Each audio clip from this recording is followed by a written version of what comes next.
제목, 스티로폼 상자에 담긴 비극, 시어머니 며느리를 토막내 친정에 선물로 보내다. 끔찍했다. 시어머니가 며느리를 토막, 내 스티로폼 상자에 담아 사돈댁에 선물로 보냈다. 갓 결혼한 새 신부가 흔적도 없이 사라졌다. 다음 날 핏물이 밴 스티로폼 상자 하나가 버스 터미널에서 발견되었다. 사돈댁으로 보내는 선물이었다. 더욱 충격적인 것은 범인이 낯선이가 아닌 바로 시어머니 자신이었다는 사실이다. 이 끔찍한 비극 뒤에는 과연 어떤 진실이 숨겨져 있었을까?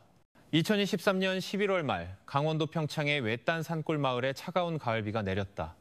비는 가는 실처럼 흩날렸고 안개가 배추밭을 감쌌다. 낡은 슬레이트 지붕은 나지막이 삐걱였고 축축한 새벽 공기는 젖은 천처럼 피부에 달라붙었다. 닭 울음소리가 한두 번 들리다 이내 잦아들었다. 평소라면 마을은 천천히 잠에서 깨어날 시간이었다. 우물가에서 양동이 끄는 소리 다녀오겠습니다.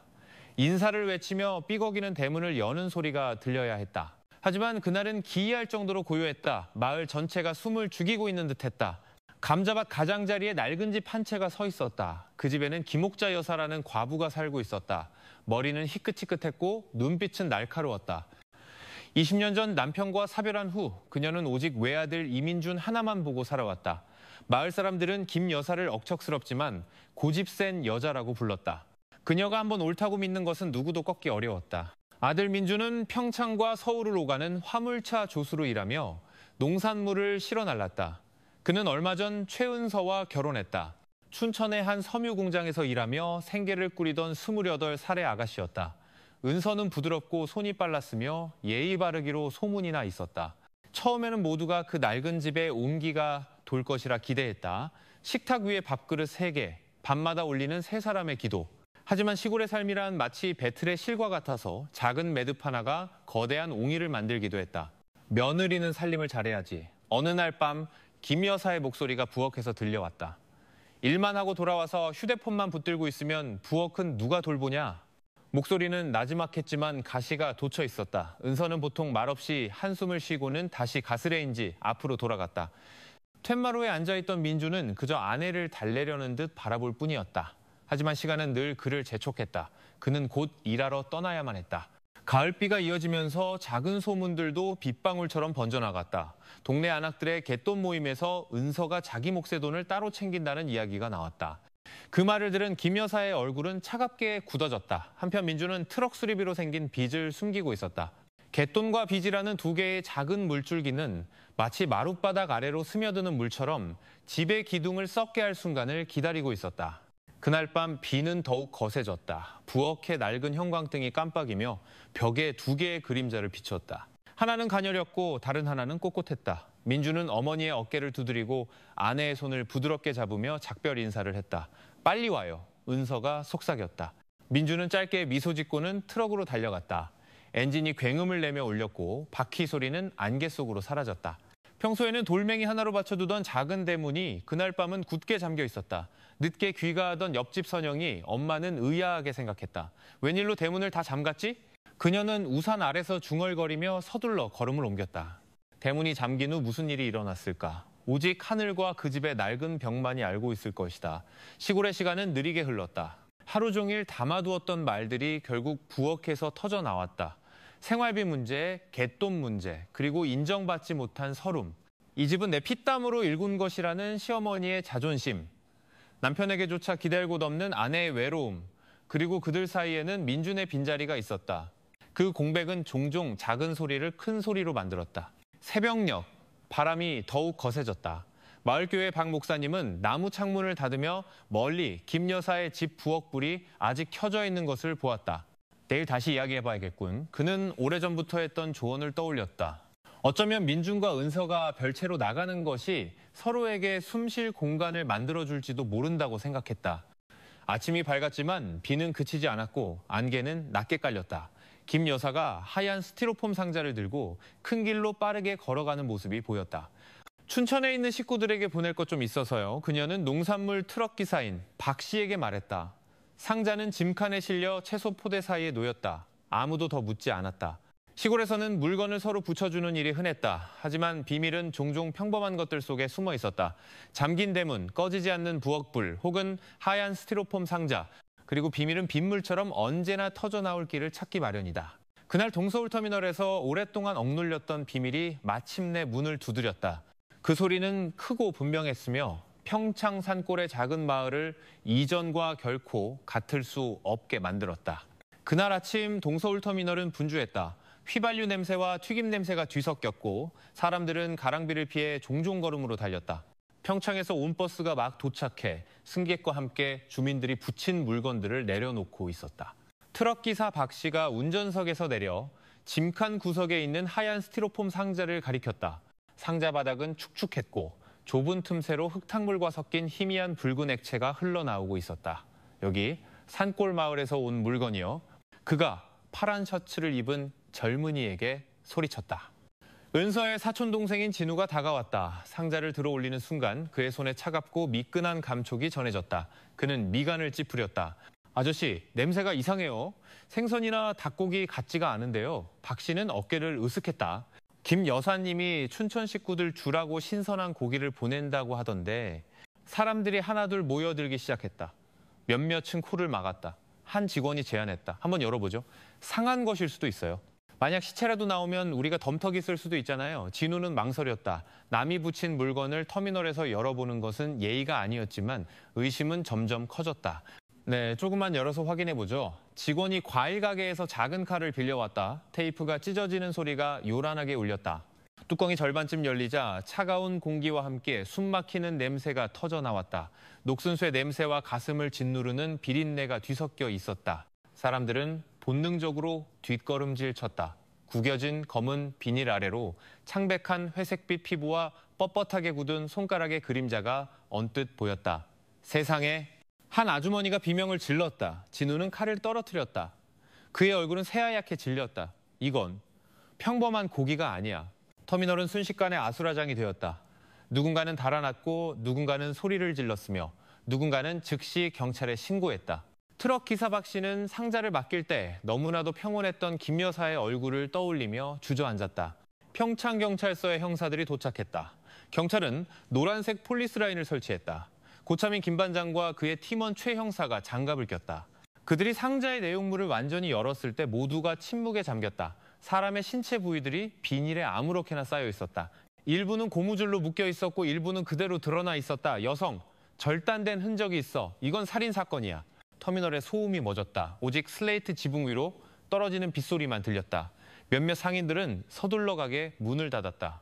사람들의 속삭임 속에서 김 여사의 이름이 오르내리기 시작했다. 진우는 조사를 받으며 떨었다. 저는 그냥 물건을 찾으러 왔을 뿐이에요. 김 여사님이 춘천 가족에게 보내는 거라고 했어요. 저는 아무것도 몰라요. 김 반장은 고개를 끄덕였다. 상자는 즉시 국과수로 이송해. 다른 팀은 평창으로 가. 증거가 사라지기 전에. 소식은 터미널에서 빠르게 퍼져나갔다. 입에서 입으로 전해져 마을 언덕 위 교회까지 닿았다. 십자가를 닫고 있던 박 목사님은 손을 멈췄다. 그는 밤늦게까지 켜져 있던 김 여사네 집 부엌불을 기억했다. 그의 마음을 짓누르던 불길한 예감은 이제 현실이 되었다. 주여, 이 마을을 지켜주소서. 그는 속삭였다. 한편 산골 마을의 낡은 집에서는 김 여사가 마당에 앉아 있었다. 막 시장에서 닭고기와 채소를 사온 참이었다. 이웃집 아주머니가 인사를 건넸다. 뭘 이렇게 많이 사셨어요? 잔치라도 하시나 봐요. 김 여사는 옅은 미소를 지었다. 네, 식구들이 좀 오기로 해서요. 그녀의 미소는 평온했다. 마치 바깥 세상의 지진과는 아무 상관없다는 듯이. 하지만 그녀의 이름은 이미 끔찍한 소문과 함께 퍼져나가고 있었다. 경찰은 그날 오후 마을을 향해 움직이기 시작했다. 그들의 발걸음은 쉼없이 내리는 폭우에 가려져 있었다. 그리고 그 비는 곧 거치게 될 진실의 장막처럼 보였다. 그날 평창은 지진이 아니라 하얀 스티로폼 상자에서 터져나온 어두운 비밀 때문에 흔들리고 있었다. 거센 비는 여전히 흙길을 적시고 있었다. 경찰차 2대가 산골 마을로 들어서자 웅덩이에 물이 튀어 대나무 울타리를 더럽혔다. 골목에서 연을 날리던 아이들은 서둘러 길을 비키며 커다란 눈으로 경찰차 행렬을 쳐다봤다. 어른들은 문 뒤에서 수군거렸다. 어떤 이들은 창문 틈으로 엿보았다. 김옥자 여사의 이름은 이미 그들의 귀에 먼저 도달해 있었다. 터미널에서 시작된 소문은 빗물보다 빠르게 퍼져나갔다. 감자밭 가장자리의 낡은 집은 평소와 다름없어 보였다. 부엌에서는 희미한 연기가 피어올랐고 채소를 볶는 냄새가 은은하게 풍겨와 평온한 분위기를 자아냈다. 그러나 마당에 발을 들여놓는 경찰들의 발걸음은 무거웠다. 고참인 김 반장은 검은 우산을 접었다. 절차대로 진행해. 그가 짧게 말했다. 그의 옆에서 최 형사는 이미 장갑과 카메라를 준비하고 있었다. 집문이 열렸다. 몸빼 바지 차림의 김 여사가 나타났다. 표정은 무덤덤했다. 무슨 일이시죠? 그녀는 긴장한 기색 없이 물었다. 어머님, 참고인 조사를 위해 경찰서까지 동행해 주셔야겠습니다. 그리고 집도 수색해야 합니다. 김 반장이 단호하게 답했다. 김 여사는 잠시 그를 쳐다보더니 천천히 고개를 끄덕였다. 그러시죠. 우리 집은 열려 있습니다. 숨길 것 없어요. 경찰들이 안으로 들어섰다. 부엌에서는 장작 타는 냄새가 났다. 프라이팬에는 아직 식용유가 남아 있었고 식탁 위에는 반쯤 다듬어진 채소가 놓여 있었다. 마치 일상이 평범하게 흘러가는 듯했다. 그러나 형사들의 눈은 이상한 점들을 빠르게 포착했다. 식탁 근처 바닥에서 최 형사가 쪼그려 앉아 손전등을 비췄다. 마룻바닥 틈새에 갈색 얼룩이 붙어 있습니다. 어젯밤 비에 젖어서 희미하지만 그는 면봉으로 닦아냈다 혈흔입니다. 그가 중얼거렸다. 구석에는 칼자국이 가득한 큰 나무 도마가 있었다. 최 형사는 그 틈새를 살피다가 길고 검은 머리카락 한 올을 발견했다. 그는 그것을 증거물 봉투에 넣었다. 아마도 피해자의 것으로 보입니다. 그가 조용히 말했다. 김 반장이 고개를 돌렸다. 자세히 사진 찍어 하나도 놓치지 마. 그를 선반 아래에서 그는 큰 식칼을 발견했다. 칼날은 젖어 있었고 희미한 검은 얼룩이 남아 있었다. 근처에는 구부러진 은팔찌 하나가 떨어져 있었다. 이웃들은 그것이 은서의 것이라고 증언했다. 김 여사는 거실 의자에 앉아 있었다. 두 손으로 옷자락을 꽉 쥐고 있었지만 얼굴은 여전히 차가웠다. 그녀의 눈은 멍하니 창밖을 바라보고 있었다. 밖에서 엿보던 이웃 아주머니는 몸서리를 쳤다. 세상에 저렇게 태어날 수가. 집 안에 증거가 가득한데 뒷마당을 수색했다. 망고나무 근처의 흙이 다른 곳보다 더 무르게 파헤쳐져 있었다. 최 형사는 삽을 가져와 조심스럽게 파기 시작했다. 얼마 지나지 않아 옆면에 최은서라고 긁힌 이름이 새겨진 파란색 플라스틱 슬리퍼가 나타났다. 끈은 끊어져 있었고 흙으로 뒤덮여 있었다. 이건 명백히 피해자의 것입니다. 최 형사가 말했다. 김 반장은 슬리퍼를 한참 바라보다 말했다. 발견 시간 기록하고 사진 찍어서 증거물로 확보해. 수색은 우물로 이어졌다. 우물물은 평소보다 탁했다. 장비를 이용해 그들은 굳게 묶인 큰 비닐봉지를 끌어올렸다. 봉지를 열자 짙은 갈색 얼룩으로 가득한 여성의 옷이 보였다. 희미했지만 꽃무늬와 보라색 스카프는 이웃들이 어젯밤 은서가 입고 있던 옷이라고 증언한 것과 일치했다. 주민들 진술과 일치하는 옷입니다. 김 반장은 잠시 눈을 감았다가 고개를 끄덕였다. 모든 증거가 서로를 뒷받침하고 있었다. 거실에서 우물에서 나온 옷에 대해 묻자 김 여사는 짧게 답했다. 모르는 일입니다. 누군가 몰래 들어와서 버렸을 수도 있죠. 김 반장은 미간을 찌푸렸다. 어젯밤 대문은 굳게 잠겨 있었습니다. 열쇠는 어머님과 아들 민준 씨만 가지고 있었는데요. 김 여사는 눈을 가늘게 뜨고 말했다. 저는 늙어서 눈이 침침합니다. 못 봤을 수도 있죠. 그 대답에 몇몇 경찰들은 서로를 쳐다봤다. 말도 안 될 뿐만 아니라 불안감 없이 차갑게 말하는 방식이 이상한 징후였다. 저녁 무렵 민준이 도착했다. 멀리서부터 그는 빗속을 달려왔다. 숨이 턱까지 찼다. 그는 마당이 노란색 폴리스 라인으로 가득한 것을 발견했다. 이웃들이 웅성거리고 경찰들이 분주하게 움직였다. 심장이 거세게 뛰었다. 형사님 무슨 일이에요? 그가 더듬거리며 물었다. 김 반장은 그를 뚫어지게 쳐다봤다. 민준 씨 아내 은서 씨의 실종과 관련해 어머님을 유력한 용의자로 보고 있습니다. 당신의 진술이 필요합니다. 민준은 비틀거리며 거의 쓰러질 뻔했다. 그의 눈은 그저 고개를 숙이고 있는 어머니를 향했다. 엄마, 이게 정말이에요? 그의 목소리가 갈라졌다. 김 여사는 대답하지 않았다. 그녀의 손은 옷자락을 더욱 세게 쥐었다. 손가락이 미세하게 떨리고 있었다. 밖에서 이웃 아주머니는 입을 막았다. 그녀는 어젯밤 들었던 이상한 소리를 떠올렸다. 무거운 물체를 끄는 소리, 계속해서 우물물을 퍼올리는 소리. 그때는 그저 닭을 잡는 줄로만 알았다. 이제 모든 기억의 조각들이 연결되어 끔찍한 그림을 만들어냈다. 비는 더욱 거세게 내리며 집 주위에 쳐진 노란색 폴리스 라인을 적셨다. 경찰의 카메라 플래시가 터지며 모든 구석, 모든 얼룩, 나무 도마의 모든 흠집을 기록했다. 마을 사람들은 울타리 뒤에 모여들었다. 일부는 나지막이 기도했고 일부는 그저 공포에 질린 채 바라볼 뿐이었다. 김 반장은 낡은 집을 한참 바라보다가 단호하게 말했다. 오늘 밤부터 이 집은 더 이상 평범한 주민의 집이 아니다. 이곳은 진실이 밝혀져야 할 범죄 현장이다.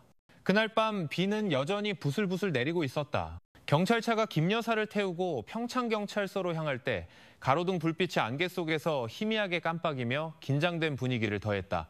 차 안에서 김 여사는 두 손을 무릎 위에 모은 채 앉아 있었다. 얼굴은 여전히 차가웠다. 마치 그 길이 평범한 일상인 것처럼. 민주는 이웃의 오토바이를 얻어 타고 뒤따랐다. 흠뻑 젖은 그의 얼굴은 창백했다. 경찰서의 조사실은 젠수했다. 낡은 벽, 나무 책상, 천장에 매달린 형광등. 김 반장은 맞은편에 앉았고 최 형사는 기록 서류를 들고 옆에 섰다.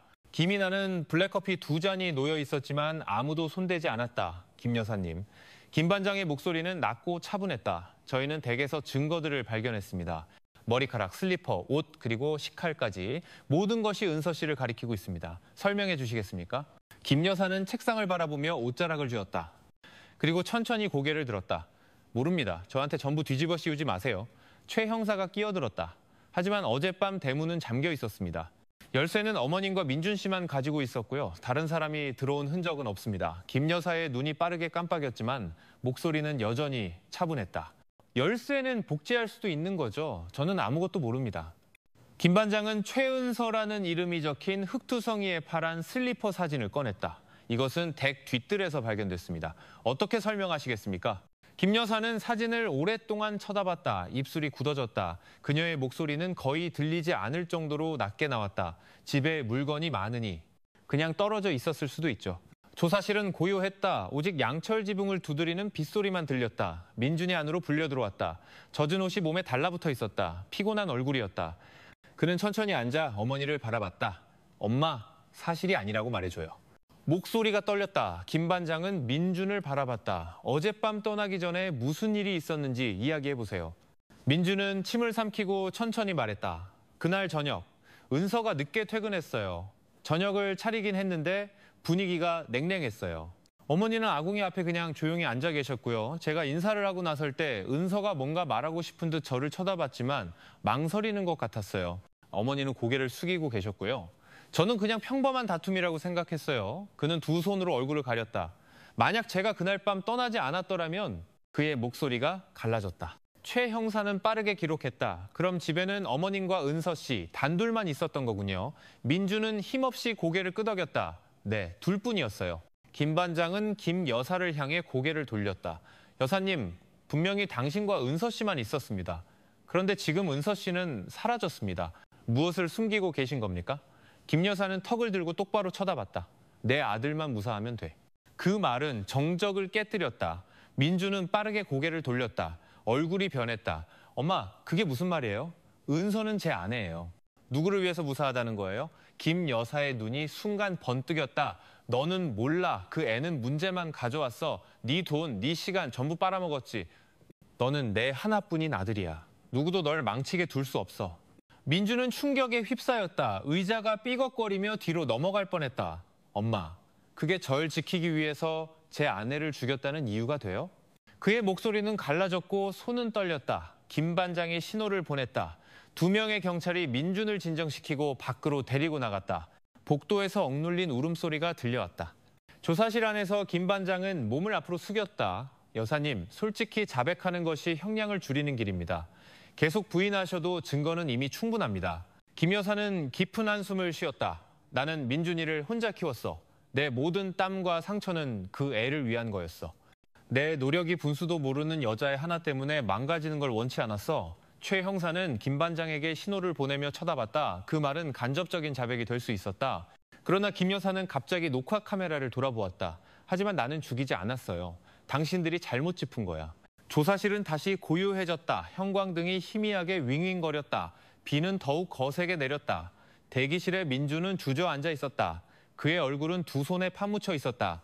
박 목사님이 다가와 그의 어깨를 두드렸다. 힘내게 젊은이. 인생은 시험의 연속이라네. 때로는 어머니에 대한 자식의 사랑과 아내에 대한 남편의 사랑이 서로를 시험하기도 하지. 마음이 무너지지 않도록 하게, 계속 기도하게. 부모를 위한 자식의 기도는 결코 끊어지지 않으니까. 민주는 힘없이 고개를 끄덕였다. 눈물이 소리 없이 흘러내렸다. 그의 마음속에서 그는 충돌하는 두 사랑 사이에 갇혀 약이 없는 상처를 입었다. 밤은 깊어갔다. 조사는 잠시 중단되었다. 김 여사는 유치장으로 옮겨졌다. 쇠창살 문이 삐걱거리며 닫혔다. 그녀는 나무 의자에 앉아 고개를 숙였다. 손은 여전히 옷자락을 쥐고 있었지만 손가락은 미세하게 떨리고 있었다. 눈물은 없었다. 오직 텅 빈 눈빛뿐이었다. 밖에서 김 반장은 최 형사에게 조용히 말했다. 이 사건은 단순한 살인이 아니야. 오랜 마음에 상처가 있어. 내일 다시 파고들자. 최 형사는 고개를 끄덕였다. 김 여사님은 무언가 숨기고 있는 것 같습니다. 말은 다 하지 않았지만 이미 윤곽은 드러났습니다. 김 반장은 김이 서린 창문을 바라봤다. 오늘 밤 빗속의 추위가 인간 마음의 추위와 뒤섞여 있군. 그건 어떤 추위보다도 더 무거워. 새벽이 서서히 밝아올 무렵에도 비는 여전히 거세게 내리고 있었다.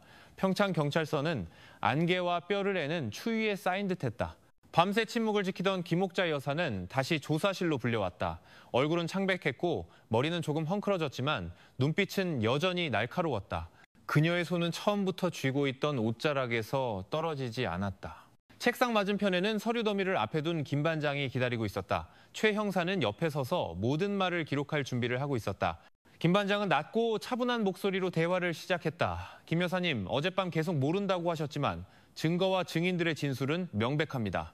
자, 마지막 기회를 드리겠습니다. 그 비 오던 밤에 무슨 일이 있었는지 말씀해 주시죠. 조사실은 고요해졌다. 김 여사는 고개를 숙였다. 무언가를 참는 듯 눈을 빠르게 깜빡였다. 한참 동안 침묵하던 그녀는 긴 한숨을 내쉬었다. 목소리는 거의 속삭임처럼 작게 흘러나왔다. 그날 밤 집에는 저와 은서 둘뿐이었어요. 민준이는 트럭을 따라갔고요. 비는 쏟아졌고 바람은 판자 틈새로 스며들었죠. 저는 부엌에 앉아 있었고 그 애는 우물가에서 설거지를 하고 있었어요. 김 반장은 말을 끊지 않았다. 그는 그녀의 말이 조금씩 흘러나오도록 공간을 내주었다. 김 여사는 떨리는 목소리로 말을 이었다. 전부터 의심하고 있었어요. 그 애 돈이 어디로 가는지 불분명했죠. 절반은 항상 춘천에 있는 자기 집에 보냈어요. 저는 가만히 있었지만 속은 끓어올랐죠. 그날 밤 제가 직접 물었어요. 네, 돈 어디다 쓰니? 뭘 숨기고 있는 거야? 그 애는 무표정한 얼굴로 대답했어요. 그냥 제 부모님께 보내는 거예요. 뭐가 잘못됐나요? 그 말이 칼처럼 밝혔어요. 내가 민준이를 혼자 키웠는데 그 애는 자기 가족을 더 우선시했죠. 그녀의 손이 옷자락을 더욱 세게 움켜쥐었다. 그리고 제가 전화 얘기를 꺼냈어요. 어떤 남자와 통화하는 걸 들은 적이 있었거든요. 그 애는 부인하며 그냥 친구라고 했지만 서둘러 전화를 끊는 방식이나 무언가를 숨기는 듯한 눈빛. 저는 그냥 친구가 아니라고 확신했어요. 김 반장은 몸을 앞으로 숙였다. 그래서 무슨 일이 있었습니까?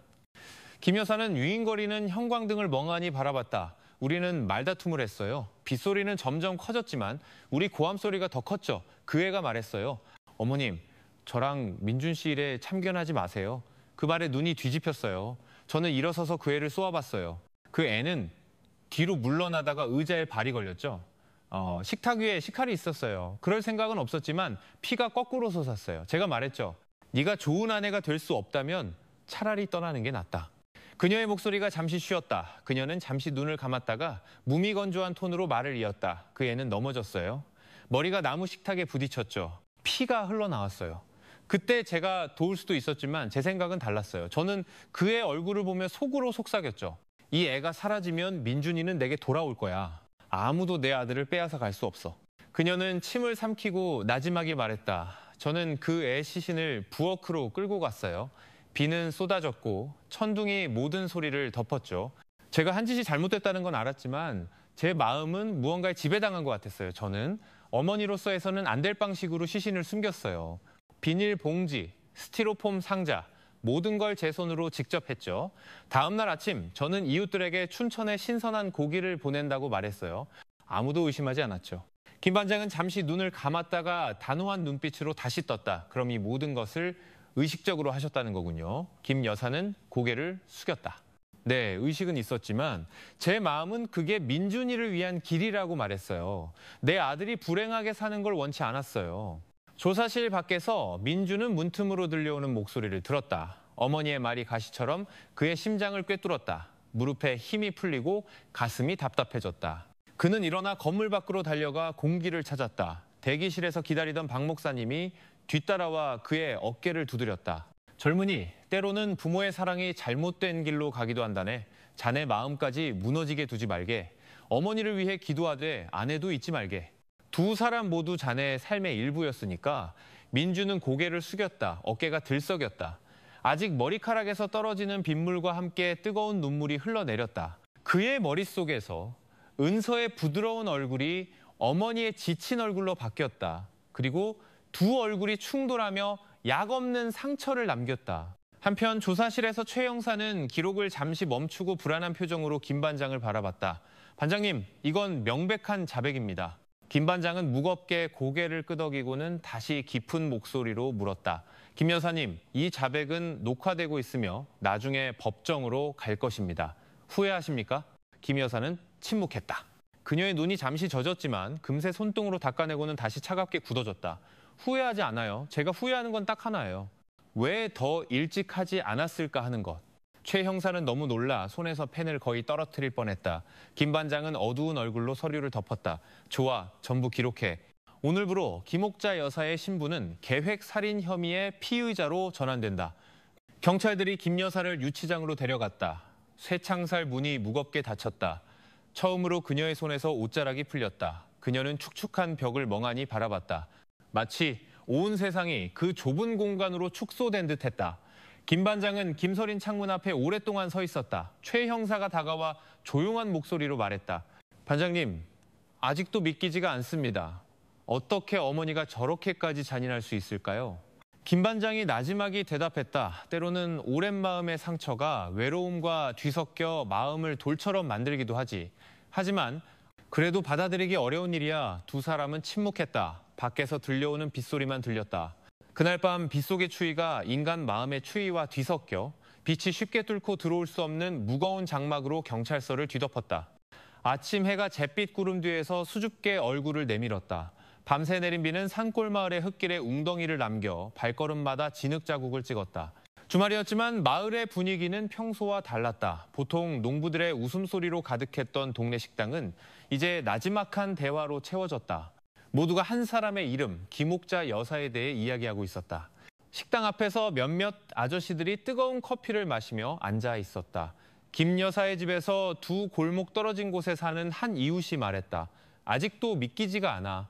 그동안 그냥 고집센 할머니라고만 생각했지 며느리한테 그런 짓을 할 줄이야. 세상에. 식당 주인은 고개를 저었다. 사람 마음이란 게 질투와 의심에 사로잡히면 변하는 법이지. 어젯밤에도 그 집 부엌 불이 켜져 있길래 아침 식사 준비하는 줄 알았지. 우리가 생각했던 것과는 전혀 다른 일이 벌어지고 있었던 거야. 마당에서는 몇몇 아주머니들이 빨래를 널며 속삭였다.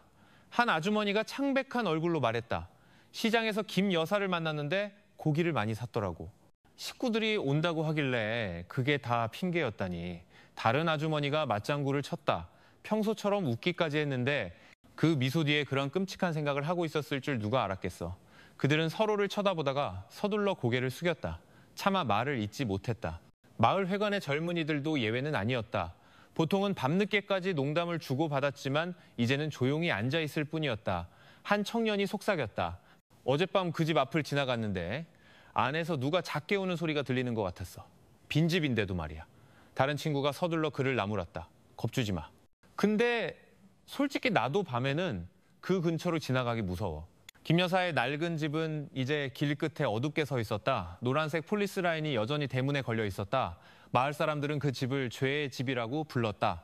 더 이상 평범한 이웃의 집이 아니었다. 아이들조차 변화를 느꼈다. 초등학교 선생님은 아이들에게 그 집 근처에서 놀지 말라고 금지했다. 저기 가까이 가지 마라. 운동장에서만 놀아. 아이들은 따랐다. 가끔 서로 누가 가장 가까이 엿볼 수 있는지 내기를 하기도 했지만 그런 분위기 속에서 민주는 가장 무거운 짐을 짊어지고 있었다. 어머니가 공식적으로 피의자가 된 후 그는 초췌한 얼굴로 마을에 돌아왔다. 마을 회관에 그는 홀로 앉아 땅바닥만 쳐다봤다. 사람들은 뒤에서 수군거렸다. 어떤 이는 동정했고 어떤 이는 의심의 눈초리를 감추지 못했다. 민준이가 불쌍하지. 아내는 죽고 어머니는 감옥에 갔으니 인생이 망가졌어. 하지만 다른 목소리가 뒤따랐다. 그래도 어떻게 자기 집에서 이상한 낌새를 전혀 눈치채지 못할 수 있지? 정말 아무것도 몰랐을까? 그 말들은 돌멩이처럼 민준의 가슴을 때렸다. 하지만 그는 그저 침묵했다. 눈은 텅 비었고 귀는 닫힌 듯했다. 그는 자신이 무엇을 하든 마을 사람들의 시선이 이미 변했다는 것을 알았다. 그는 더 이상 아내를 잃은 남편일 뿐만 아니라 마을에서 가장 잔인한 여자로 낙인 찍힌 사람의 아들이었다. 그날 오후 민주는 용기를 내어 언덕 위의 작은 교회로 향했다. 발걸음은 무거웠지만 예배가 그리웠다. 안으로 들어서자 몇몇 신도들이 빠르게 쳐다보고는 고개를 숙였다. 아무도 그에게 인사하지 않았다. 오직 박 목사님만이 예배가 끝난 후 다가왔다. 민준군, 마음을 굳게 먹게, 사람들의 수군거림에 신경 쓰지 말게, 이 시련은 자네를 무너뜨리기 위한 것이 아니라 강하게 만들기 위한 것일세. 민주는 침을 삼키며 조용히 말했다. 목사님, 저는 이제 아무도 없는 것 같아요. 아내는 떠났고 어머니는. 그의 말은 끊어졌다. 박 목사님은 그의 어깨를 부드럽게 두드렸다. 젊은이, 하나님은 언제나 함께 계신다네. 사람들은 함부로 판단할 수 있지만 시간은 자네의 진심을 증명해 줄 걸세. 계속 살아가게, 계속 일하게. 그것이 자네 가족의 명예를 지키는 최선의 방법일세. 그 말에 민준의 눈시울이 뜨거워졌지만 그는 눈물을 참았다. 교회를 나오자 그는 다시 마을 사람들의 시선을 느꼈다. 지나가던 한 아이가 엄마의 손을 끌며 속삭였다. 엄마, 저 아저씨가 김 여사 아들이지? 엄마는 서둘러 아이의 입을 막고 고개를 숙이며 민준을 쳐다보지 못했다. 그는 말없이 그들 옆을 지나갔다. 가슴이 답답했다. 마치 공기마저 그를 외면하는 것 같았다. 밤이 다시 부슬비와 함께 찾아왔다. 멀리 김 여사의 낡은 집이 새까맣게 보였다. 가끔 번개가 칠 때마다 젖은 판자의 그림자가 비쳤다. 사람들은 말했다. 그 비극 이후로 마을 분위기가 변했어. 마을 회관에서 농담 소리도 사라졌고 감자밭에서 뛰어노는 아이들도 없어. 모두가 두려움과 수치심에 짓눌린 것 같아. 민주는 친구 집 마루에 홀로 앉아 있었다. 그는 잠시 그곳에 머물고 있었다. 고개는 숙여졌고 손은 떨며 옷자락을 쥐고 있었다. 그는 어머니가 자신을 업고 논으로 일하러 가던 어린 시절을 떠올렸다. 불평 한마디 없이 힘들게 일하시던 어머니. 그리고 늦게 돌아온 자신을 위해 항상 따뜻한 차를 준비해주던 은서의 모습도 떠올랐다. 두 기억이 이제 서로 충돌하며 가슴에 깊은 상처를 남겼다. 멀리서 개 짖는 소리가 길게 들렸다. 언덕 너머에서 불어오는 바람 소리가 뒤따랐다. 어떤 사람들은 그저 평범한 소리라고 했지만 민준에게는 모든 밤의 소리가 자신을 상처로 이끄는 속삭임처럼 들렸다. 산골 마을에게 그 비극은 단순한 범죄 사건이 아니었다. 그것은 모든 골목, 모든 대화, 심지어 모든 기도에 스며든 검은 그림자가 되었다. 그리고 민준에게 이제 마을의 모든 걸음은 가시밭길을 걷는 것 같았다. 그는 그 길이 길고 힘들다는 것을 알았지만 계속 걸어가야만 했다. 멈춘다는 것은 결코 멈추지 않을 속삭임에 굴복하는 것을 의미했기 때문이다. 그날 평창의 하늘은 법원 앞에 모인 사람들과 함께 숨을 죽이는 듯 잿빛 구름으로 뒤덮여 있었다. 아침부터 산골 마을 주민들이 도착하기 시작했다. 일부는 호기심 때문에, 일부는 그동안 입소문으로만 들었던 소식을 직접 확인하고 싶어서였다. 김옥자 여사의 재판은 공개적으로 진행될 예정이었고 모두가 이 재판이 단순히 법의 문제가 아니라 더럽혀진 마을의 명예가 걸린 문제라는 것을 알고 있었다. 민주는 초췌한 얼굴로 낡은 셔츠와 검은 바지를 입고 도착했다. 그의 발걸음은 무거웠다. 재판정으로 향하는 매 걸음이 그의 등에 새로운 짐을 쌓는 것 같았다. 그는 오늘 증인으로 자신의 이름이 불릴 것을 알고 있었다. 심장이 떨렸다. 어떻게 아들이 어머니가 연루된 사건에서 증언을 할 수 있단 말인가? 재판정안은 긴장감으로 가득했다. 나무 의자는 꽉 찼고 일부 주민들은 뒤에 서 있었다. 습한 공기는 종이와 낡은 나무 냄새와 뒤섞여 있었다. 판사는 차가운 얼굴로 자리에 앉아 망치를 손에 들고 있었다. 검사는 두꺼운 서류를 준비했고 김 여사의 변호사는 노트를 뒤적이며 분주했다. 김 여사가 안으로 들어오자 방 안은 즉시 수군거렸다. 62세의 그 여성은 주황색 수의를 입고 고개를 든 채 걸어 들어왔다.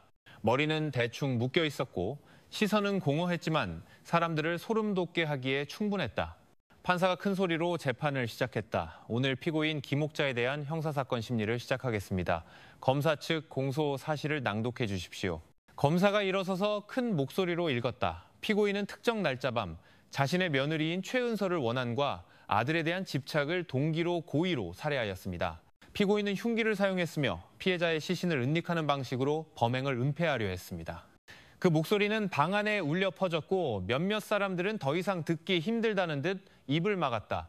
민주는 고개를 숙였다. 무릎 위에서 손이 떨렸다. 모든 문장이 단검처럼 그의 가슴을 찔렀다. 그는 아내를 사랑했지만 어떻게 자신을 낳아준 여자를 완전히 미워할 수 있단 말인가. 공소사실 낭독이 끝나자 증인을 부를 차례가 되었다. 민준의 이름이 불리자 방 안의 모든 사람들이 그를 쳐다봤다. 증인석으로 가는 그의 발걸음은 무거웠지만 그는 앞으로 나아갔다. 그는 진실을 말하겠다고 맹세하고 고개를 숙인 채 앉았다. 판사가 무미건조한 목소리로 물었다. 증인 이민준 씨, 사건 당일 밤 어머니와 아내를 남겨두고 집을 떠난 것이 사실입니까? 민준은 목이 맨 목소리로 작게 대답했다. 네, 판사님, 저는 화물차를 따라갔습니다. 떠나기 전에 불화의 징후를 보거나 들었습니까? 민준은 침을 삼켰다. 눈이 젖었다. 분위기가 냉랭했지만 저는 그냥 평범한 다툼이라고 생각했습니다. 어머니는 아궁이 앞에 앉아 계셨고 은서는 부엌에서 조용히 있었습니다. 제가 인사를 하고 나설 때 은서가 뭔가 말하고 싶은 듯 저를 쳐다봤습니다. 저는 그 의미를 이해하지 못하고 떠났습니다. 방 안은 다시 수군거렸다. 판사가 망치를 두드려 조용히 시켰다. 검사가 이어서 질문했다. 그렇다면 증인이 떠났을 때 집에는 피고인과 피해자만 있었던 거군요. 민준은 고개를 끄덕였다. 네, 둘뿐이었습니다. 검사는 민준을 뚫어지게 쳐다봤다. 증인에 따르면 평소 어머니와 피해자의 관계는 어땠습니까? 그 질문에 민준은 굳어졌다. 몇 초 후 그는 나지막이 말했다. 자주 다투셨습니다. 어머니는 강하셨고 제 아내는 조용한 편이었습니다. 이렇게 끝날 줄은 상상도 못했습니다. 피고인석에 앉아있던 김 여사가 민준 쪽으로 빠르게 고개를 돌렸다. 재판이 시작된 이후 처음으로 그녀의 눈이 번뜩였다. 그녀는 큰 소리로 외쳤다. 민준아, 네 어미를 나쁘게 말하지 마라. 내가 한 모든 것은 너를 위한 것이었다. 방 안은 소란스러워졌다.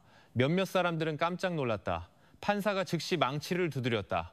피고인, 조용히 하시오. 발언 기회가 주어졌을 때만 말하시오.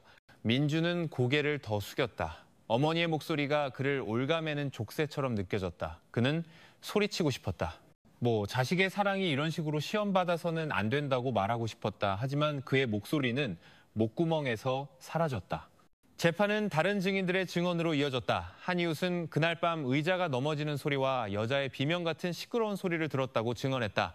한 경찰관은 낡은 집에서 발견된 증거물들, 흙투성이 슬리퍼, 얼룩진 옷, 그리고 마른 핏자국이 묻은 식칼에 대해 상세히 설명했다. 모든 증언은 공소 사실을 더욱 뒷받침했다. 방 안은 조용했고 오직 펜으로 기록하는 소리만 들렸다. 휴식을 위해 재판이 중단되자 민준은 비틀거리며 밖으로 나왔다. 법원 마당에서 몇몇 기자들이 카메라와 마이크를 들이댔다. 이민준 씨, 아직도 어머니를 변호하십니까? 공소 사실을 듣고 어떤 심정이신가요? 민준은 대답하지 않았다. 그는 그저 고개를 숙인 채 가슴이 답답한 상태로 그들을 지나쳤다. 멀리서 박 목사님이 나무 아래에서 기다리는 것이 보였다. 목사님은 그의 어깨를 부드럽게 두드렸다. 젊은이 혈육에 맞서 증언하는 것보다 더 무거운 일은 없다네.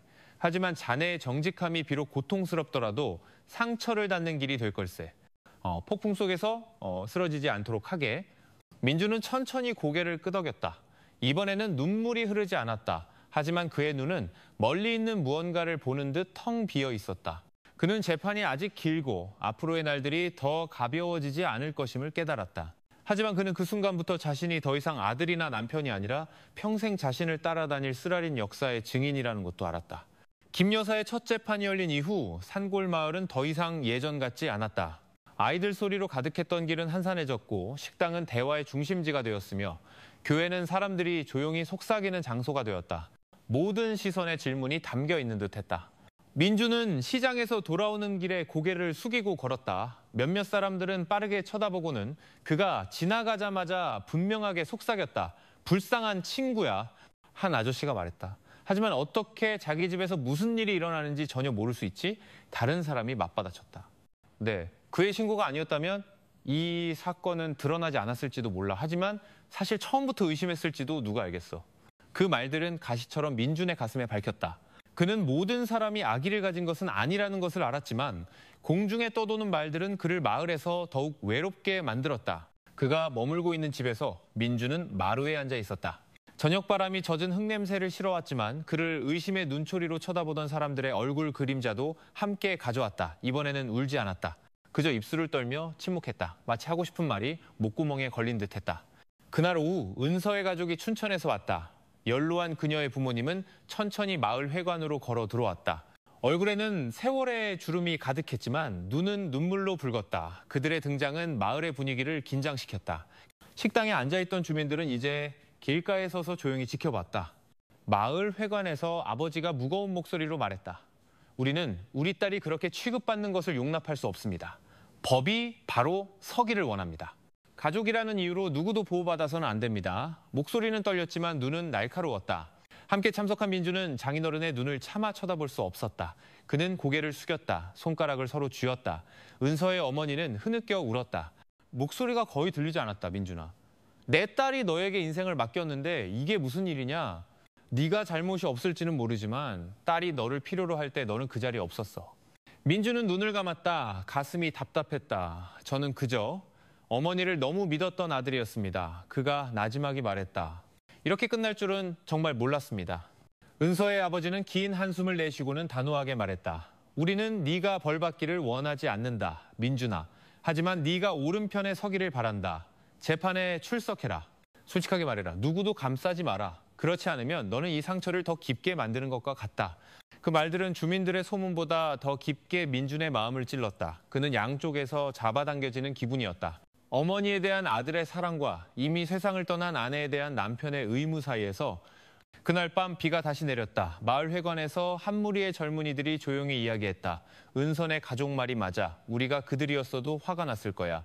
다른 사람이 덧붙였다. 하지만 민준이도 피해자야. 모든 잘못을 그에게 돌리면 안 돼. 그들은 상황이 얼마나 복잡한지 깨닫고 침묵했다. 민준은 점점 더 압박감을 느꼈다. 그는 집 밖으로 거의 나가지 않았고 생각에 잠겨 앉아 있는 시간이 많아졌다. 박 목사님이 몇 번 그를 찾아왔다. 젊은이, 마음이 무너지지 않도록 하게. 하나님은 감당할 수 없는 짐을 주지 않으신다네. 주민들은 평가할 수 있지만 더 중요한 것은 밝혀질 진실일세. 민주는 천천히 고개를 끄덕였다. 마음은 여전히 무거웠지만 마을의 소문은 더욱 걷잡을 수 없이 퍼져나갔다. 어떤 이들은 은서의 영혼이 떠돌고 있다고 말했고 어떤 이들은 빈 낡은 집에서 발소리를 들었다고 맹세했다. 밤의 번갯불은 집의 판자 그림자를 마치 뻗은 손처럼 보이게 했다. 아이들은 더욱 가까이 가는 것이 금지되었고 어른들은 고개를 숙인 채 빠르게 지나갈 뿐이었다. 다음 날 밤 민주는 식은땀을 흘리며 잠에서 깼다. 꿈속에서 그는 은서가 집복도 끝에 서 있는 것을 보았다. 얼굴은 창백했다. 반대편에서는 어머니가 텅 빈 눈으로 나타났다. 두 그림자가 그를 향해 걸어왔고 그는 그 사이에 끼어 옴짝달싹 못하는 기분을 느꼈다. 그는 숨을 헐떡이며 깨어났다. 마치 그를 올가매던 감옥이 이제는 잠소까지 들어온 것 같았다. 산골마을 주민들에게 이 비극은 이미 모든 대화의 그림자를 들이우는 이야기가 되었다. 그러나 민준에게 이것은 단순한 이야기가 아니었다. 이것은 그가 혈육을 변호할 것인지 아니면 이미 세상을 떠난 아내를 위해 진실의 편에 설 것인지를 선택해야 하는 시험이었다. 그리고 그 모든 것 뒤에서 그는 자신이 선택할 길이 남은 인생을 결정할 수 있다는 것을 깨닫기 시작했다. 은서의 가족이 민준에게 진실의 편에 서라고 요구한 이후 그의 삶은 더욱 힘들어졌다. 밤은 결코 평온하지 않았다. 그는 종종 꿈 때문이 아니라 실제라고 생각되는 소리 때문에 한밤중에 깨어났다. 때로는 문 앞에서 발소리가 들렸고 때로는 창문으로 하얀 그림자가 지나갔다. 그가 문을 열면 아무도 없었다. 오직 밤바람과 양철 지붕에서 떨어지는 빗소리뿐이었다. 그 환각은 그를 집 밖으로 나가는 것을 더욱 두렵게 만들었다. 마치 마을 자체가 그를 거부하는 것 같았다. 낯도 나아지지 않았다. 마을 사람들은 이제 두 부류로 나뉘었다. 어떤 이들은 어머니의 행동에 너무 눈이 멀었다며 민준을 비난했다. 다른 이들은 그 역시 명백한 피해자라며 동정했다. 식당에서의 논쟁은 더욱 뜨거워졌다. 민준이는 재판에서 용감하게 말해야 해. 한 아저씨가 단호하게 말했다. 만약 그가 침묵한다면 사람들은 그가 어머니를 감싸고 있다고 생각할 거야. 다른 아저씨는 고개를 저었다. 하지만 아들에게 어머니를 거역하라고 하는 게 잔인하지 않나? 그의 입장도 생각해봐야지. 그 대화는 민준이 시장길을 지날 때 희미하게 들려왔다. 그는 고개를 숙였다. 듣지 못한 척했지만 귀가 뜨거워졌다. 그가 머물고 있는 집에 도착하자마자 그는 문을 세게 닫고는 무의식적으로 유리잔을 바닥에 내동댕이 쳤다. 찬물이 쏟아지고 유리 조각이 흩어졌다. 민준은 몇 초간 침묵하다가 후회하며 주저앉았다. 세상에, 내가 왜 이러지? 그가 나지막이 속삭였다. 그 이후로 그는 거의 식사를 하지 않았다. 얼굴은 창백했고 눈은 퀭했다. 박 목사님이 음식을 가져왔다. 젊은이, 몸까지 망가지게 두지 말게. 마음의 상처는 오래 갈지 모르지만 몸은 튼튼해야 하네. 민준은 고개를 저었다. 목사님, 두려워요. 만약 제가 솔직하게 증언하면 어머니는 분명 중형을 받으실 거예요. 하지만 만약 제가 침묵하면 저는 은서를 배신하는 거예요. 박 목사님은 그를 뚫어지게 쳐다봤다. 두려움은 인간적인 감정일세. 하지만 기도가 항상 상처를 지워주는 것은 아닐세. 기도는 자네 마음이 더 이상 무너지지 않도록 지켜주는 것일세. 자네는 쉬운 길이 아니라 마음의 평화를 주는 길을 선택해야 하네. 그 말들은 울려 퍼졌지만 즉시 그를 진정시키지는 못했다. 마지막 재판 전날 밤 마을은 평소보다 더 고요하게 느껴졌다. 아이들 노는 소리도 없었고 마을 회관도 조용했다. 오직 나무 사이로 부는 바람 소리만 들렸다. 주민들은 평소보다 일찍 문을 닫았다. 마치 모두가 큰 무언가를 기다리고 있는 듯했다. 민주는 마루에 앉아 어두운 흙길을 바라봤다. 멀리서 누군가 자신의 이름을 부르는 듯한 희미한 소리가 들렸다.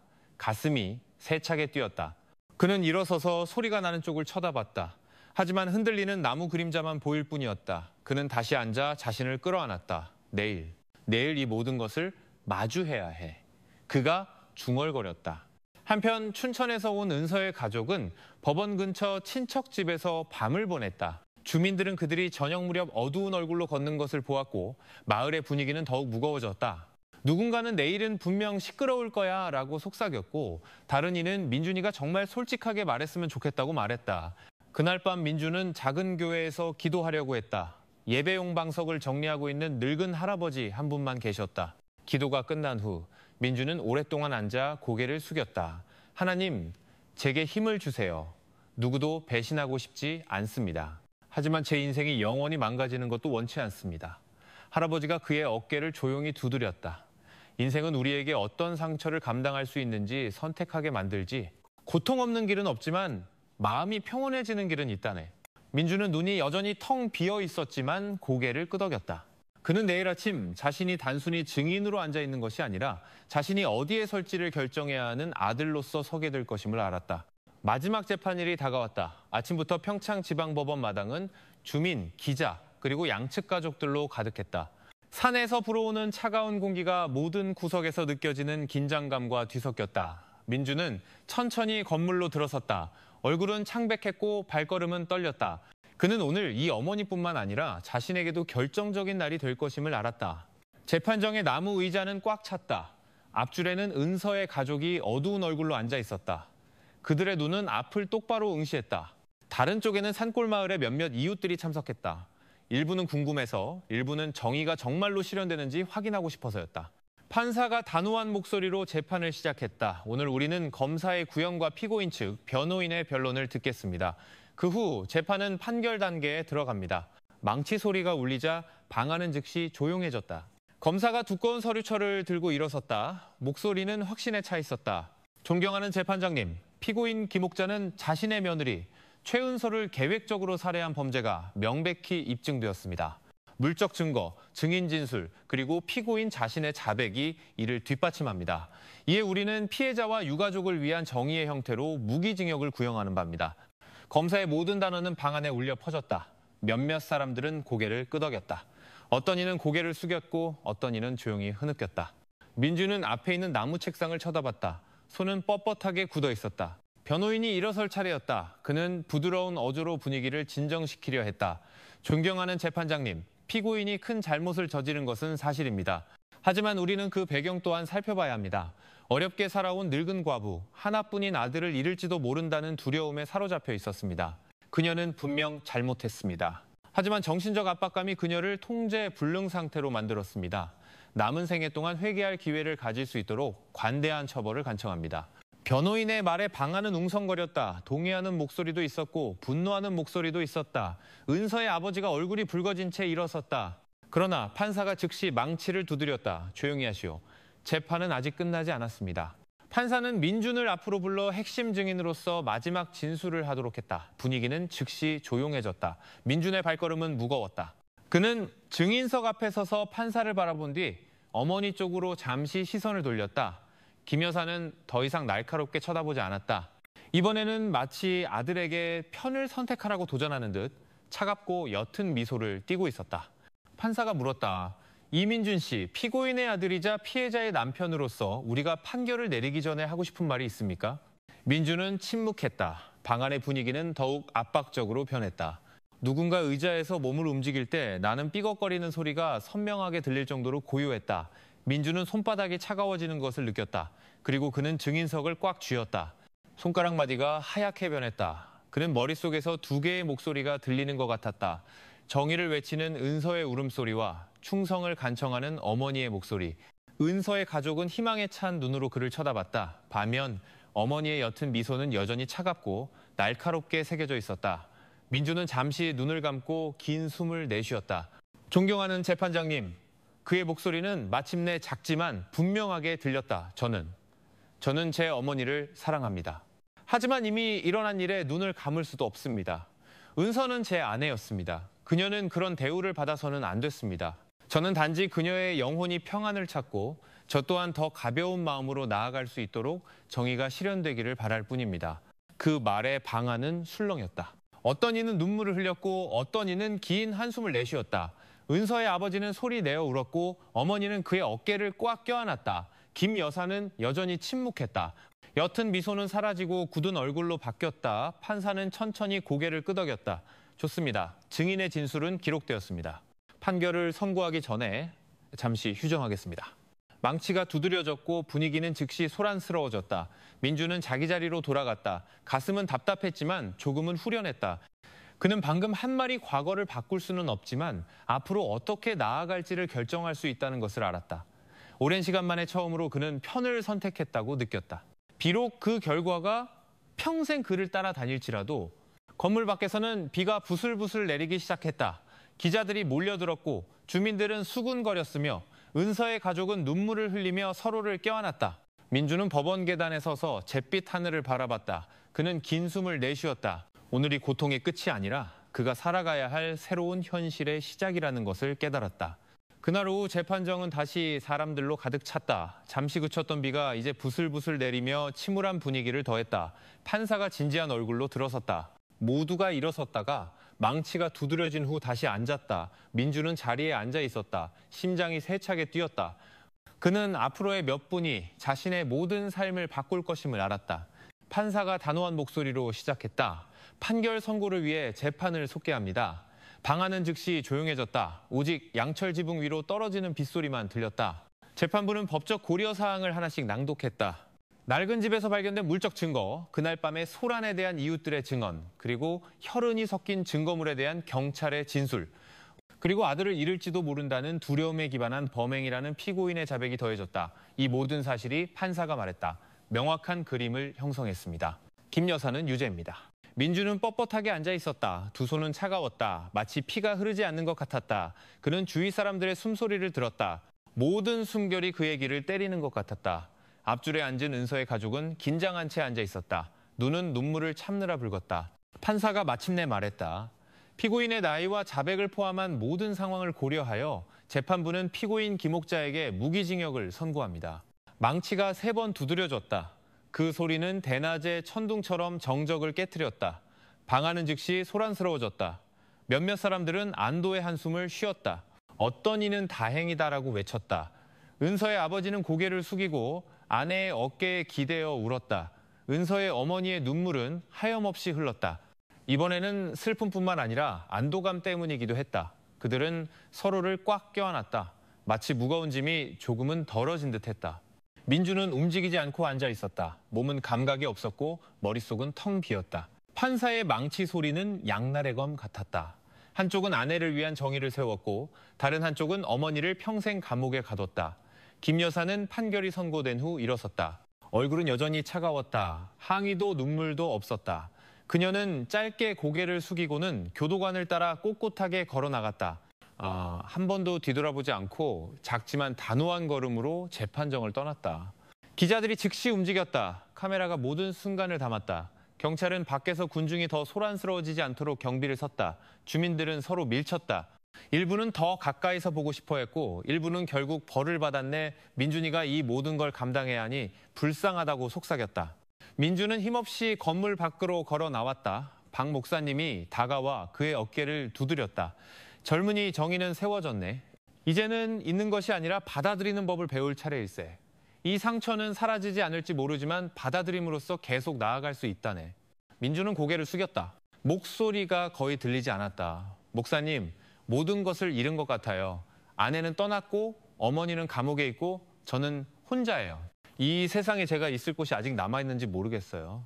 박 목사님은 연민 어린 눈으로 그를 바라봤다. 자네가 포기하지 않는 한 자네의 자리는 항상 있다네. 인생은 여기서 멈추지 않아. 그 말들은 민준의 귀에 들어왔지만 마음은 여전히 흔들리고 있었다. 그는 고개를 돌려 우산 아래서 서로를 껴안고 있는 은서의 가족을 보았다. 그들의 시선이 잠시 마주쳤다. 은서의 아버지가 작게 고개를 끄덕였다. 완전히 용서한다는 표시는 아니었지만 적어도 정직함을 선택한 민준의 발걸음을 받아들인다는 표시였다. 민준이 법원을 떠나는 발걸음은 무거웠다. 비는 더욱 거세게 내려옷을 적셨다. 그는 우산 없이 걸으며 모든 빗방울이 얼굴에 떨어지도록 내버려 두었다. 그 빛 속에서 그는 정말로 혼자라고 느꼈다. 그러나 그 공허함 뒤에는 한 조각의 안도감이 있었다. 그는 편을 선택했다. 그는 진실을 말했다. 그날 밤 그가 머무는 집의 어두운 불빛이 좁은 방을 비췄다. 귀뚜라미 소리가 지붕에서 떨어지는 남은 빗소리와 섞였다. 민준은 마루에 앉아 어둠 속을 멀리 바라봤다. 부드럽게 미소 짓는 은서의 얼굴이 떠올랐다. 차갑고 단호한 어머니의 얼굴도 나타났다. 마음이 아팠다. 하지만 그는 이것이 자신이 살아가야 할 현실이라는 것을 깨달았다. 그날 오후에 판사망치는 어머니에게 형벌을 내렸을 뿐만 아니라 그의 마음을 평생 짊어져야 할 찜에 묶어두었다. 판결이 내려진 후 산골 마을의 분위기는 서서히 진정되기 시작했다. 주민들은 더 이상 매일 밤 식당에 모여 그 사건에 대해 이야기하지 않았다. 아이들은 다시 흙길에서 놀았고 그들의 목소리는 부엌에서 들려오는 방아 찢는 소리와 섞였다. 하지만 김 여사의 낡은 집을 지날 때마다 그들은 여전히 빠르게 달려갔다. 마치 그곳에 무언가 머물고 있을까 두려운 것처럼 민준에게 마을의 평온은 아무 의미가 없었다. 그의 삶은 여전히 공허함에 잠겨 있었다. 매일 아침 그는 무거운 머리로 일어나 그가 머무는 집의 천장을 바라보며 스스로에게 물었다. 나는 이제 무엇을 위해 사는가? 사랑했던 아내는 세상을 떠났고 어머니는 철창 뒤에 갇혔으며 자신은 사랑과 상처 사이에 갇혀 있었다. 그는 시장에서 다시 일하려고 애썼다. 쌀가마니와 채소 상자를 날랐다. 하지만 지날 때마다 사람들은 그저 조용히 쳐다보고는 서둘러 고개를 숙였다.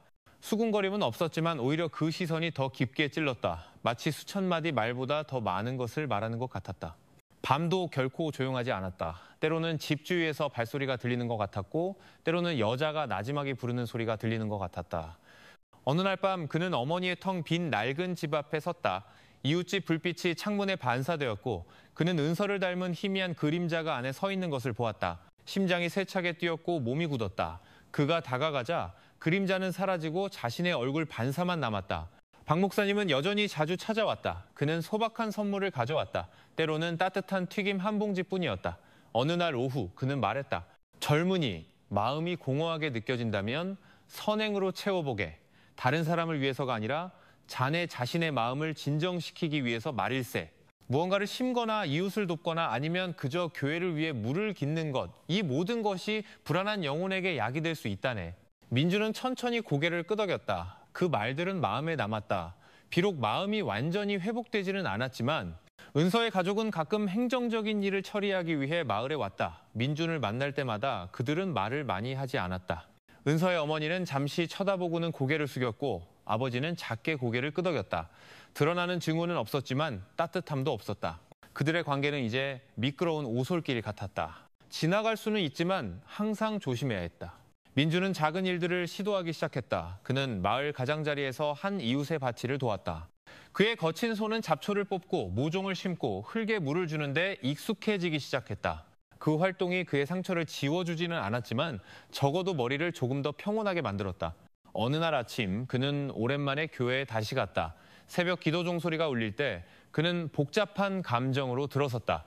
차가운 바닥, 희미한 불빛, 그리고 잠시 쳐다보고는 옅게 미소 짓는 신도들의 줄. 처음으로 그는 그 작은 미소만으로도 받아들여진다고 느꼈다. 기도가 끝난 후 그는 오랫동안 앉아 고개를 숙였다. 한 늙은 할아버지가 말했다. 젊은이, 인생은 공평하지 않지. 하지만 계속 뒤를 돌아보면 앞에 있는 길을 결코 볼 수 없을 걸세. 그 소박한 말들이 민준에게 밝혔다. 그럼에도 불구하고 그가 지금은 텅 빈 어머니의 낡은 집을 지날 때마다 그의 발걸음은 느려졌다. 문은 잠겨 있었고 창문은 먼지투성이었으며 마당에는 잡초가 무성했다. 어떤 밤에는 이웃집 불빛이 창문에 반사되어 희미한 그림자를 만들어 그 집이 마치 사람이 사는 것처럼 보이게 했다. 민주는 그 집 앞에 오랫동안 서 있었다. 가슴이 답답했다. 엄마, 왜 이렇게 됐어야 했어요? 그가 속삭였다. 대답은 없었다. 오직 귀뚜라미, 소리와 밤바람뿐이었다. 마을의 삶은 정상으로 돌아왔을지 모른다. 하지만 민준에게 과거의 그림자는 결코 완전히 사라지지 않았다. 그는 영원히 기억 속에 두 얼굴을 간직할 것임을 알았다. 은서의 부드러운 미소와 어머니의 차가운 시선. 그 두 얼굴은 분리할 수 없는 동전의 양면처럼 항상 함께할 것이다. 그러나 그 모든 것 뒤에서 그는 받아들이는 법을 배우기 시작했다. 그의 삶은 결코 예전과 같지 않겠지만 밭에서의 작은 발걸음, 이웃과의 짧은 대화, 그리고 교회에서의 나지막한 기도가 그에게 한 줄기 희망을 주었다. 그림자는 사라지지 않을지 모른다. 하지만 그는 용감하게 등불을 켤 때만 빛이 나타난다는 것을 이해하기 시작했다. 시간은 계속 흘러 계절이 바뀌었다. 12월의 거센 비는 서서히 따뜻한 새해 햇살로 바뀌었다. 산골 마을 주변의 논은 푸르러지기 시작했다. 대나무 숲에서 다시 새소리가 들렸다. 마을 사람들은 일상으로 돌아온 듯했다. 아주머니들은 마당에 빨래를 널었고 아저씨들은 울타리를 고쳤으며 아이들은 논두렁에서 뛰어다녔다. 민준도 서서히 그 삶의 일부가 되려고 노력했다. 그는 이웃을 더 자주 돕고 작은 도랑을 파는 데 참여하거나 수확한 고구마를 나르거나 이웃 아이들이 마당에서 놀 때 잠시 돌봐주기도 했다. 예전에 받았던 의심의 눈초리는 이제 서서히 짧은 끄덕임이나 작은 미소로 바뀌었다. 그것은 많지 않았지만 그의 가슴을 조금은 후련하게 하기에 충분했다. 어느 날 오후 한 아주머니가 그가 벼를 말리는 것을 도와준 후 따뜻한 차 한 잔을 건넸다. 고마워요, 민준 씨. 그녀가 짧게 말했다. 그 소박한 말이 그의 눈시울을 뜨겁게 만들었다. 마을 사람에게서 진심 어린 감사 인사를 들은 지 아주 오랜만이었다. 그러나 오랜 상처는 금방 사라지지 않았다. 어떤 밤에는 식은땀에 젖어 깨어났고 과거의 그림자가 다시 그를 괴롭혔다. 어느 날 밤 교회에서 집으로 걸어오다가 뒤에서 나뭇가지 부러지는 소리를 들었다. 심장이 세차게 뛰었다. 발걸음이 멈췄다. 그는 빠르게 돌아봤지만 마른 가지를 흔드는 바람뿐이었다. 숨이 가빴지만 그는 집에 도착할 때까지 발걸음을 재촉했다. 교회에는 더 자주 출석하기 시작했다. 신도들은 많은 말 없이 그저 따뜻한 미소로 그를 맞이했다. 그것만으로도 충분했다. 기도가 끝난 후 그는 종종 오랫동안 앉아 예배용 방석을 쳐다봤다. 평화로운 감정도 있었지만 결코 사라지지 않는 죄책감도 있었다. 그는 두 세계에 서 있는 사람처럼 느껴졌다. 한 세계는 정상으로 돌아가려고 애쓰고 있었고 다른 세계는 여전히 피와 눈물로 가득 차 있었다. 어느 날 한 마을 청년이 길에서 그에게 다가왔다. 민준이 형, 내일 밭에서 좀 도와줘요. 아버지가 편찮으셔서 일손이 필요해요. 민준은 잠시 망설이다가 고개를 끄덕였다. 그날 밤 그는 조금 더 따뜻한 마음으로 누웠다. 오랜 시간 만에 누군가가 정말로 그를 다시 믿어주었다. 그는 또한 마을 청년들과 함께 야간 순찰에도 참여하기 시작했다. 시간이 바뀔 때마다 3번씩 두드리는 대나무 소리, 간소한 순찰 초소에서 흔들리는 등불, 빛, 수확에 대한 시장의 쌀값에 대한 가벼운 대화는 그가 다시 그들의 일부가 된 것 같은 느낌을 주었다. 그는 말을 많이 하지는 않았지만 가끔씩 함께 미소 지었다. 박 목사님이 어느 날 밤 예배 후에 그를 만났다. 젊은이, 자네가 주민들과 더 자주 어울리는 것을 보니 좋구먼. 하지만 기억하게, 인생을 자네가 짊어진 상처로 측정하지 말게, 자네가 아직 나눌 수 있는 선행으로 측정하게, 비록 작더라도 모든 선행은 자네 자신의 마음에 약이 될 걸세. 민준은 고개를 숙였다. 목소리가 나지막했다. 때로는 강하다고 느껴져요, 목사님. 하지만 때로는 다시 가라앉을까 봐 두려워요. 목사님은 그의 어깨를 두드렸다. 가라앉으면 헤엄치게, 좌초되게 두지 말게. 하나님은 항상 구명조끼를 마련해 주신다네. 단지 우리가 때때로 눈을 감을 뿐이지. 다음 날부터 민준은 농사에 대해 더 많이 배우기 시작했다. 그는 더 이상 일하기 힘든 늙은 이웃의 작은 밭에 옥수수 모종을 심었다. 젖은 흙냄새에 어린 잎에 맺힌 이슬, 그리고 이마에 흐르는 땀. 이 모든 것이 비극이 일어난 이후로 느껴보지 못했던 안도감을 주었다. 흙에서 작은 싹이 돋아나는 것을 볼 때마다 그의 마음은 조금 더 가벼워지는 것 같았다. 마치 삶도 그에게 새로운 기회를 주는 것 같았다. 그럼에도 불구하고 그는 오랜 상처가 여전히 남아있다는 것을 알았다. 그는 여전히 공허함을 느꼈고 여전히 실제하지 않는 소리를 들었다. 하지만 이제 그는 매일 아침 일어날 이유가 있었다. 작은 밭, 교회, 야간, 순찰, 그리고 서서히 그를 다시 믿기 시작한 주민들. 민준은 자신이 결코 완전히 치유되지 않을 것임을 깨달았다. 하지만 그가 내딛는 모든 작은 발걸음이 삶을 계속하는 방법이라는 것도 깨달았다. 상처는 여전히 피를 흘리고 있었지만 그 봉합선 사이에서 그는 희망을 엿기 시작했다. 언젠가, 비록 완벽하지는 않더라도 그의 삶이 다시 의미를 가질 수 있다는 희망. 시간은 무심히 흘러갔다. 수학기가 다가오자 마을은 다시 자연의 리듬에 맞춰 분주해졌다. 논이벼 이삭은 노랗게 익어갔고 작은 새들이 휘어진 줄기에 앉았으며 일하는 사람들의 소리가 아침부터 저녁까지 들렸다. 민주는 그 분주함에 섞여들었다. 그의 손은 괭이를 잡는 데 더욱 익숙해졌고 땀은 흙과 하나가 되었다. 매일 아침 그는 더 일찍 나섰다. 해가 막 언덕 뒤에서 떠오르고 풀끝에 이슬이 맺혀 있을 때 민주는 이미 밭에 있었다. 그는 그곳에서 평온함을 찾았다. 자신이 심은 모종이 튼튼한 옥수수 줄기로 자라는 것을 볼 때 그는 마치 자기 자신을 보는 것 같았다. 예전에는 연약하고 거의 부러질 뻔했지만 이제는 서서히 다시 일어서고 있었다. 이웃들은 더 친근해졌다. 한 늙은 아저씨가 그에게 다가와 말했다. 민준아, 네가 열심히 일하는 걸 보니 기쁘다. 예전에는 네가 다시 일어서지 못할까 봐 걱정했었지. 그 말은 소박했지만 오랜 상처를 진정시키는 약 같았다. 하지만 쓰라린 기억은 완전히 사라지지 않았다. 작은 일이 기억을 촉발하는 순간들이 있었다. 멀리서 여자가 아이를 부르는 소리를 들을 때 그는 은서를 떠올렸다. 시장에서 어머니가 아들의 어깨를 두드리는 것을 볼 때 그는 어머니 김옥자를 떠올렸다. 그 두 얼굴은 이제 단순한 그림자가 아니라 그의 마음에 새겨진 낙인이었다. 하나는 사랑으로 가득했고 다른 하나는 항상 그를 따라다닐 차가움으로 가득했다. 밤에는 종종 그가 머무는 집 마루에 앉아 별이 가득한 하늘을 쳐다봤다. 귀뚜라미 소리가 그의 생각에 함께했다. 그 고요함 속에서 그는 마치 은서가 여전히 듣고 있는 것처럼 조용히 말했다. 나 노력하고 있어, 은서야. 다시 살아보려고 노력하고 있어. 네가 내가 계속 나아가길 원한다는 거 알아. 여기에 갇혀있지 않기를 바란다는 거. 눈물이 흘렀지만 이번에는 예전처럼 아프지 않았다. 어느 날 교회에서 새는 지붕을 수리하기 위해 함께 일했다. 민준도 참여하여 기와를 나르고 나무에 못을 밟고 일하는 사람들을 위해 차를 준비했다. 아이들은 못을 나르며 뛰어다녔고 아주머니들은 뜨거운 튀김이 담긴 냄비를 가져왔다. 아저씨들은 땀을 뻘뻘 흘리면서도 작게 웃었다. 그 공동체적인 분위기는 민준이 정말로 다시 마을의 일부가 된 것 같은 느낌을 주었다. 일이 끝난 후 박 목사님이 신도들 앞에서 말했다. 우리 모두는 실수를 하고 모두 넘어진 적이 있습니다. 하지만 민준군은 자신의 행동을 통해 변화하고 싶다는 것을 보여주었습니다.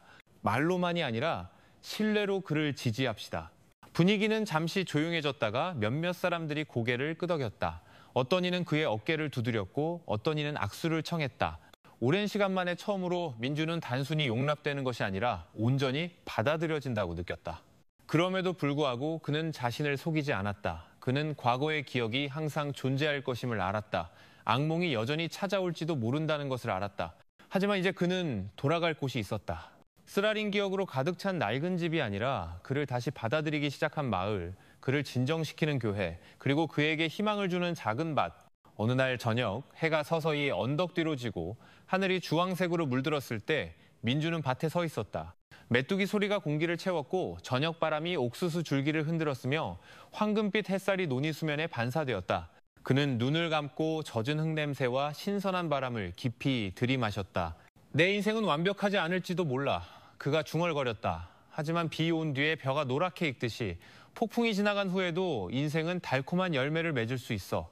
민준의 발걸음은 여전히 비틀거릴지 모르지만 이제 그는 한 가지를 알았다. 인생은 계속되어야 한다는 것. 그리고 그 주황색 하늘 아래서 더 평온해진 마음으로 그는 집으로 걸어갔다.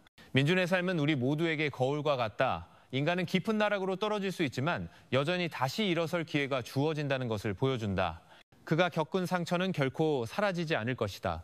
그는 사랑하는 아내를 잃었고 어머니는 온 마을을 뒤흔든 범죄에 연루되었다.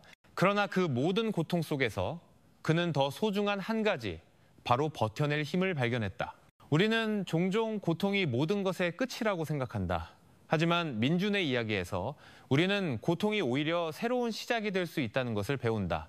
그는 계속해서 슬퍼하는 것을 선택하지 않았다. 마음이 무너졌음에도 불구하고 그는 씨앗을 심고 이웃을 돕고 다시 마을의 일부로서 자신을 세우는 것을 선택했다. 작은 발걸음으로 그는 상처로 가득 차 있더라도 삶은 계속될 수 있다는 것을 증명했다. 이 여정에서 우리가 얻을 수 있는 교훈이 있다. 첫째, 가족은 축복이자 시험이라는 것이다. 과도한 사랑이 상실의 두려움과 섞이면 독으로 변할 수 있다. 그의 어머니가 겪었듯이 잘못된 방향의 애정은 오히려 모든 것을 파괴한다. 둘째, 용서는 있는 것을 의미하는 것이 아니라 자기 자신에게 치유될 공간을 주는 것이다. 민주는 결코 완전히 잊을 수 없었지만 더 넓은 마음으로 계속 나아가기를 선택했다. 인생은 항상 공평하지 않다. 때로는 우리가 만들지 않은 상처를 짊어져야 한다. 하지만 질문은 우리가 그 상처가 우리 삶을 지배하도록 내버려 둘 것인가, 아니면 그것을 더 현명하게 살기 위한 교훈으로 삼을 것인가이다. 민주는 마침내 매일이 새로운 기회라는 것을 깨달았다. 아무리 작더라도 선행을 심을 기회, 마음이 여전히 무겁더라도 다시 미소 지을 기회. 인생은 원망과 후회로만 채우기에는 너무 짧기 때문에 포기하지 않을 기회. 여러분, 우리 중에도 깊은 상처, 상실 혹은 가장 가까운 사람에게 배신당한 경험을 한 사람이 있을지 모릅니다. 기억하십시오. 우리는 혼자가 아닙니다. 우리가 나아가고자 한다면 인생은 항상 일어설 공간을 줍니다. 민준의 이야기에서 배웁시다. 과거가 미래를 빼앗게 두지 마십시오. 슬픔이 행복으로 가는 길을 맑게 두지 마십시오. 폭풍 후에 다시 자라는 벼처럼 인간의 마음도 시련을 겪은 후에 다시 강해질 수 있기 때문입니다. 이 이야기가 당신의 마음에 와닿았다면 댓글로 민준의 여정에서 어떤 교훈을 얻었는지 공유해 주세요. 당신도 역경에서 일어선 경험이 있습니까? 서로에게 힘이 되어 줍시다. 모든 이야기는 다른 사람에게 빛이 될 수 있기 때문입니다. 이 채널을 좋아하고 구독하는 것을 잊지 마십시오. 우리가 계속해서 의미 있는 이야기를 나누고 감동을 받을 뿐만 아니라 삶을 살아갈 힘을 얻을 수 있도록 말입니다. 끝까지 들어주셔서 감사합니다. 이 이야기가 아무리 어두운 밤이라도 새벽은 반드시 온다는 것을, 그리고 아무리 깊은 상처라도 치유될 희망은 항상 있다는 것을 상기시켜 주기를 바랍니다. 235.9 seconds.